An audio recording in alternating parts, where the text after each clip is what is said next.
क्या मैं क्या क्या कह रहे हैं? सतीश जी कह रहे हैं गेम ओवर है, वेटिंग गेम चल रहा है बस राहुल गांधी का। अब सतीश जी तो मैं सहमत हमें कभी नहीं होता हूं, आज भी नहीं होऊंगा, ये आप जानते ही हैं। हाँ, दूसरी बात, अभी एक इस आपके प्रश्न पे आता हूं और श्रीमान राहुल गांधी पर अपनी राय देता हूं। उसके पहले बहुत मैं सतीश जी ने भी और पंकज जी ने भी कहा कि राहुल जी के खिलाफ एक बहुत अभियान चलाया जा रहा है। मानक जी इन दोनों ने बहुत सुविधाजनक तरीके से भुला दिया कि 2002 के बाद नरेंद्र मोदी के खिलाफ किस तरह का अभियान चलाया गया रहा था। आप याद करिए 2002 से लेकर 2014 तक माननीय श्रीमती सोनिया गांधी जी ने कौन सी मछली कहा था, किसने मौत का सौदागर कहा था, छोड़ देता हूं मैं उन बातों को भी। लेकिन नरेंद्र मोदी के खिलाफ पूरी यूपीए सरकार ने जोर लगा के कमीशन बनवा के जांच आयोग बिठा के उनसे पूछताछ करवा के क्या नहीं किया था। तो ये कहना कि राहुल गांधी के खिलाफ अब हो रहा है, ये कोई नई बात हो रही है। मुझे लगता है कि इन दोनों को थोड़ा होलिस्टिकली विचार करना चाहिए और ये सोचना चाहिए कि जो सत्ता में रहता है उसके क्या काम होते हैं और वो क्या करते हैं और किस प्रकार से करते हैं। तो वो मुझे एक बात ये क्लेरिफाई करनी थी। और दूसरा ये कि बड़े सुविधाजनक तरीके से पंकज जी अभी कह रहे थे कि 1403 जाने 1200 कितने विधायक इंडिया गठबंधन के हैं, इसलिए कांग्रेस को 200 सीट आ जाएगी। अब बहुत विनम्रता से मैं ये कहना चाहता हूं कि जरा ये बता देते पंकज जी कि कांग्रेस के कुल कितने विधायक हैं, और अगर कांग्रेस के विधायकों की संख्या 1200 से ऊपर है तो क्या यह संभव है कि उनको 200 सीटें आ जाएंगी? ख्याली पुलाव टेलीविजन चैनलों में पकाना बहुत अच्छा लगता है। तो आप बताइए कितनी आ जाएंगी अनंत विजय, आपके हिसाब से कितनी आ जाएंगी आज चुनाव हो तो?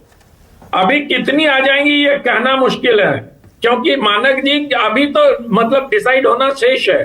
क्योंकि अब जो गति पार्टी की कांग्रेस की हुई है उस पंकज जी कह रहे हैं बीजेपी की बता दीजिए कितनी आ जाएंगी। बीजेपी की नहीं, मैं बीजेपी की भी नहीं बता सकता, क्योंकि बीजेपी को लेकर जिस प्रकार का जन समर्थन पिछले 3-4 विधानसभा चुनाव में देखने को मिला है उस पर मैं कुछ नहीं कहता, क्योंकि मेरे पास इस बात का कोई प्रमाण नहीं है मानक जी कि चुनाव आयोग में ये हो रहा है, धांधली हो रही है, ये हो रहा है, वो हो रहा है। लेकिन आज एक बात बहुत अच्छी तहसीन पूनावाला ने कही और मैं उनको साधुवाद देता हूं कि सार्वजनिक रूप से उन्होंने इस बात को स्वीकार किया। उन्होंने कहा कि सिर्फ इकोसिस्टम के लोगों से तालियां बजवाने के लिए राहुल गांधी को बयान नहीं देने चाहिए। यही मूल पॉइंट है। जो उनके इर्द गिर्द के लोग हैं जो सुबह शाम उनको कहते हैं कि इंडिया भी 1983 में वर्ल्ड कप जीता था, उसके बाद 2011 में जीता, तो जब भारत की टीम को इतना समय लग सकता है तो कांग्रेस को भी सत्ता में आने में इतना समय लग सकता है, और लोग लहालोट होकर तालियां बजाते हैं। सारे कांग्रेसी आजकल यही दलील देते हैं, मैं पहले भी कह रहा हूं। लेकिन मेरे लिए चिंता की बात इस समय मानक जी यही है। हाँ, पंकज जी ने एक और बात कही अमित शाह जी के हवाले से कि उन्होंने कहा सोनिया जी ने वोट डाल दिया। पंकज जी वो भाषण अमित भाई के ट्विटर हैंडल पे पड़ा हुआ है, आपके पास भी होगा, एक बार सुन लीजिएगा। उन्होंने कहा कि कोर्ट में एक ऐसा वाद आया है जिसमें यह बताया गया कि नागरिकता उन्होंने 82 में ली और वोटर लिस्ट में 1980 में शामिल हो गई। वोट देने की तो बात ही नहीं हुई वहां, उस पर विवाद भी हुआ और उन्होंने इस बात को स्पष्ट किया कि मैं तो सिर्फ इतना कह रहा हूं कि एक वाद न्यायालय में आया है और न्यायालय ने उनको नोटिस दिया है। तो कृपया इस सादगी पे कौन न मर जाए खुदा। सर इस सादगी पे मत मरिए सर, इस सादगी पे मत मरिए।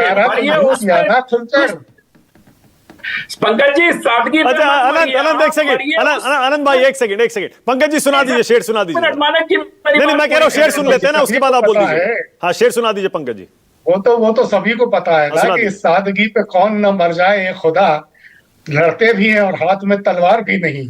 भाई शाह ने सीधे भाई शाह ने अदालत की आड़ देकर सीधे आरोप लगाया। ठीक है आनंद विजय बोलिए। अच्छा ये इसके एक मुहावरा, मुझे तो शेरो शायरी उतनी आती नहीं है, मैं मुहावरा कह सकता हूँ नाचे न जाने आंगन टेढ़ा।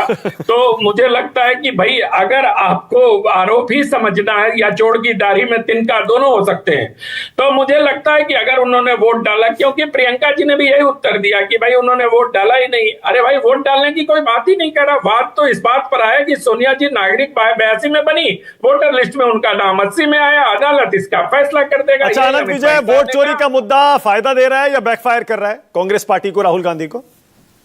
निश्चित तौर पर बैकफायर कर रहा है मानक जी। और वोट चोरी का जो आरोप है और जिस प्रकार से वोट चोरी के बहाने चुनाव आयुक्त को कटघरे में खड़ा किया जा रहा है मानक जी, उससे मैं एक और मुद्दे को जोड़ता हूं। वो मुद्दा है जस्टिस स्वामीनाथन के खिलाफ महाभियोग का। जिस तरह से अपनी हार की हताशा को छिपाने के लिए विपक्ष संवैधानिक संस्थाओं पर लगातार हमले कर रहा है, लगातार उनको डिमीन करने का प्रयास कर रहा है, चाहे वो न्यायपालिका हो। अगर दीपोत्थान में दीप जलाने का उन्होंने जजमेंट दे दिया और सुप्रीम कोर्ट में केस पेंडिंग है, इस बीच में महाभियोग लाकर क्या आप न्यायपालिका पर दबाव बनाने का प्रयास नहीं कर रहे हैं?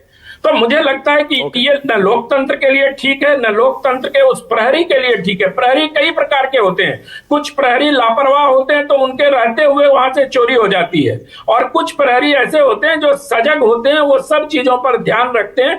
तो लोकतंत्र में ऐसे प्रहरी की जरूरत है जो सजग भी रहे और अपने दम पर जनता की समस्याओं को दूर ही न करे, उनको बचाए। तो जिस प्रकार से लोकतंत्र में संवैधानिक संस्थाओं पर हमले किए जा रहे हैं, उनको डिमीन करने का प्रयास किया जा रहा है, ये बड़ी खतरनाक बात है और विपक्ष को इससे मतलब सीख लेनी चाहिए, क्योंकि ये हमारे देश के लोकतंत्र के लिए उचित नहीं है। ओके, विनोद अग्निहोत्री।